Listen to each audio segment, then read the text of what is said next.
What's going on, guys? Hopefully the audio sounds good. I'm right now 10 hours into my 16-hour drive from Maryland back to Kansas. We will be live on the show today, trying to get back before the show starts. Either way, we're talking about the fact that Malik Beasley and Jared Vanderbilt, arguably one of the best offensive rebounders in the league, is two players that are being discussed between the Utah Jazz and the Atlanta Hawks for a John Collins trade, reporting Jake L. Fisher, as you guys saw in the beginning of the video. And with that being said, you guys know I'm a Timberwolves fan. I love me Jared Vanderbilt. And the best part about Jared Vanderbilt is that not only is he one of the best offensive rebounders in the league, he's also can guard every single position.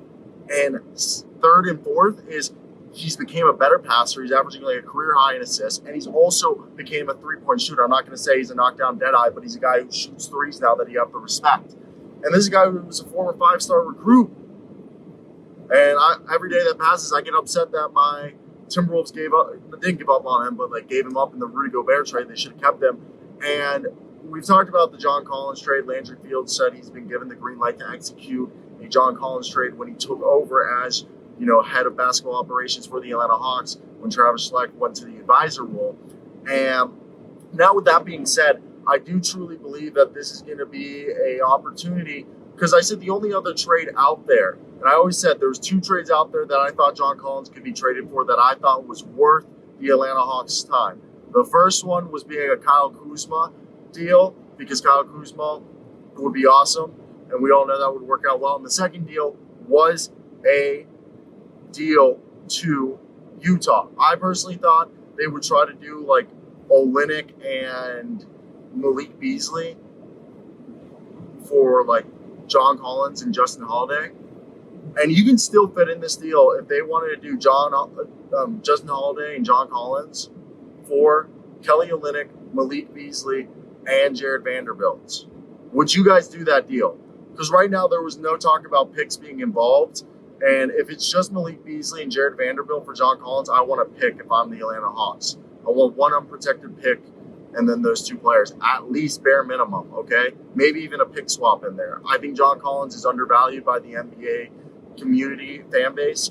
And I've always said it that he's a guy who's underutilized and misutilized. And I can only imagine how good him and Lauri Markkanen would be next to each other.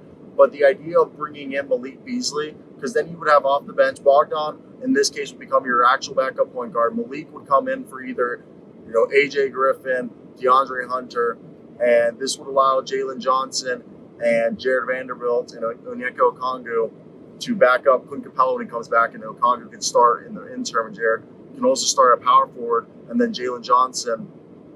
And when Clint Capella comes back, Jalen Johnson and Onyeka Okongwu, Malik Beasley, Bogdan, all off the bench would be fantastic.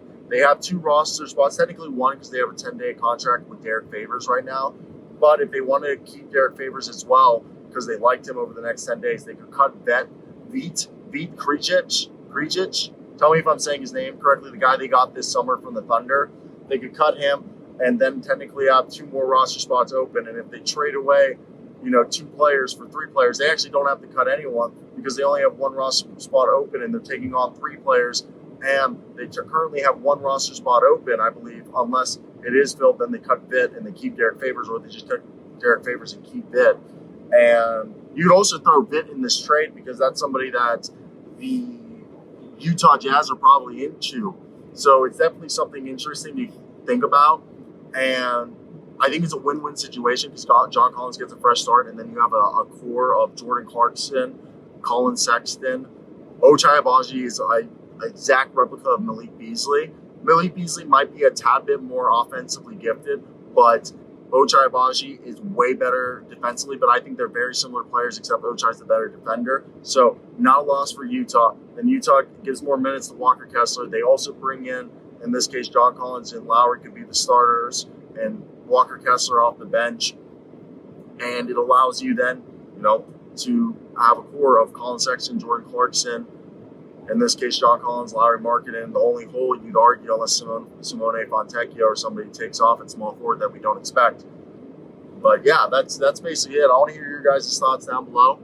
Are you guys in agreement? Do you think this would be a good This is a good deal. This is probably one of the better deals in a while. So peace out.